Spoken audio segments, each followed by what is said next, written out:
Thank you. Australia is in a housing crisis, a housing catastrophe.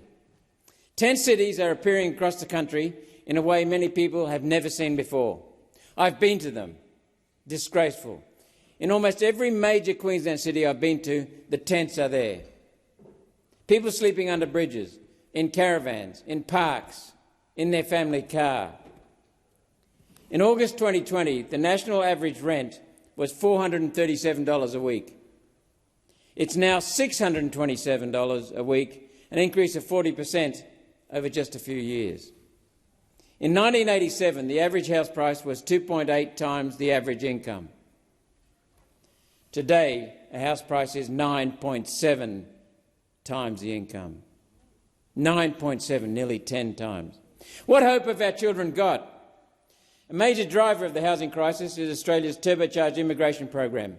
And listen to the facts that I come up with soon. And remember that I'm not against migration. I was born in India. I'm half migrant. Australia has a very proud history of migrants building this country. But at the moment we have too many. Too many. So let me give you those figures. Australia's net overseas migration used to average a bit over 80,000 a year.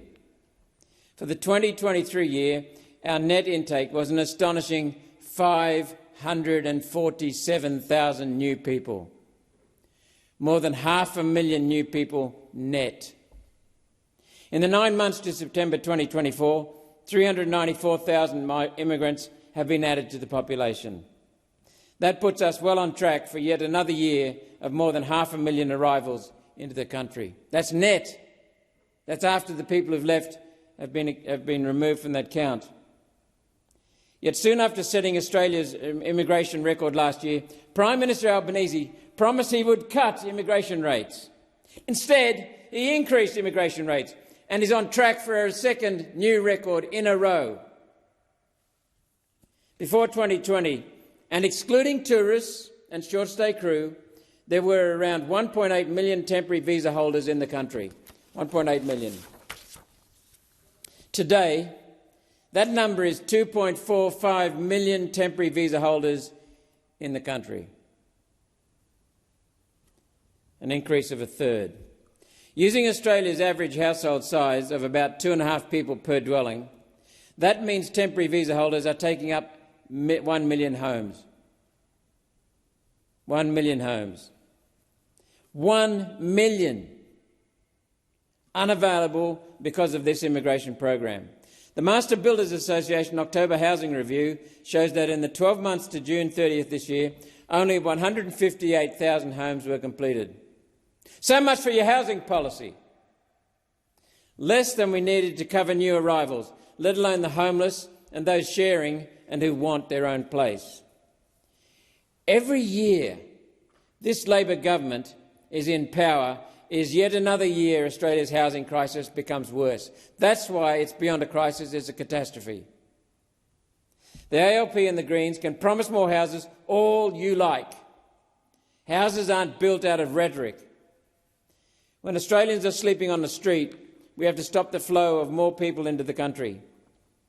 Some of these temporary visa holders have to leave. Let's start with the 400,000 overseas students who have completed or discontinued their study and have failed the 100-point test necessary for permanent residence. These students are in a limbo which is best solved returning home and developing their own countries with the skills learnt here. Then there are hundreds of thousands of long-stay visa holders who have failed to learn English, failed to get a job and who nonetheless avail themselves of social security. I'll say that again. Failed to learn English, fail to get a job and are on social security that Australian taxpayers are paying. If someone has been in this country for 5 years and has failed to earn their own way, then their visa must be critically reviewed to determine if Australia is the right place for them. It's time to put the temporary back into temporary visa holder. Our country is bleeding. Stop twisting the knife. The unprecedented level of immigration isn't just leading to the housing crisis. 2.45 million extra people adds to inflation. Inflation is caused when too much demand is chasing too few goods. It's really simple. 2.45 million new arrivals is a lot of new demand. It's a hell of a lot. The government's net zero energy policy has driven up power prices. We can all see that. Reduced the capacity of agriculture and manufacturing to meet this demand, leading to demand inflation, a double whammy on inflation.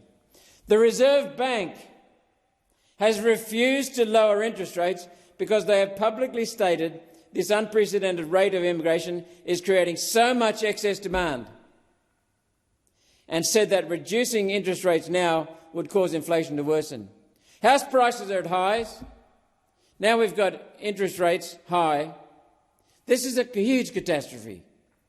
The Reserve Bank has refused to lower interest rates because they have publicly stated this unprecedented rate of immigration is creating so much excess demand and inflation. And why is the government doing this? Because, as Senator Hanson said, we have been in a per capita recession. We've been in a per capita recession per person now for 6 quarters. We should be in recession, according to the performance of our economy. The only reason we're not in recession is because they're flooding the joint with migrants to bump up the gross domestic product. You see, a recession is defined as 2 quarters of negative gross domestic product. So the only thing saving the recession tag being hung around Prime Minister Albanese's neck and Treasurer Jim Chalmers' neck is the record immigration coming in to take us over zero, so we're just barely hanging in there. They don't want to be tagged with the Prime Minister and the Treasurer who were in office when the recession hit. Instead, they'll let hundreds of thousands of people go without what we need, facing inflation and tens of thousands of people out of home. Immigration is also affecting a health response. Ambulance ramping is at all-time highs in most states, including my home state of Queensland.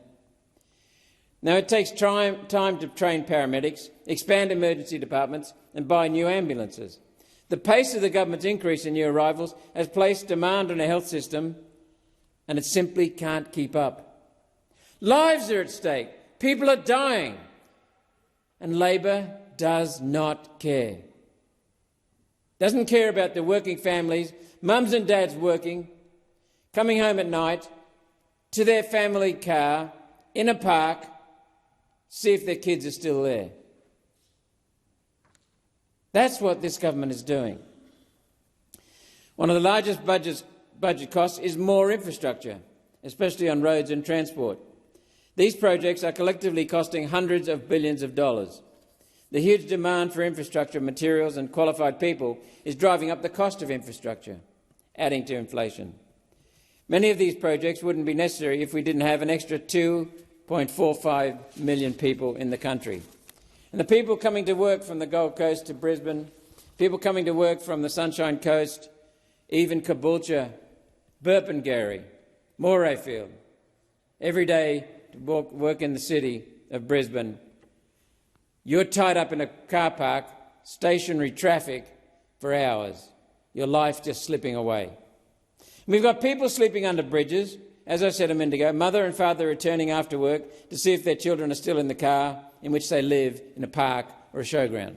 Or maybe a tent under a bridge. Yet Australia has the world's richest reserves of minerals, bar none. And we've got people sleeping in tents because the Labor government does not care. It's a vicious cycle where the government claims we can fix the immigration problem with more immigration. And we can fix the housing catastrophe by adding bureaucrats and more immigration. Fix housing, the catastrophe, with more immigration.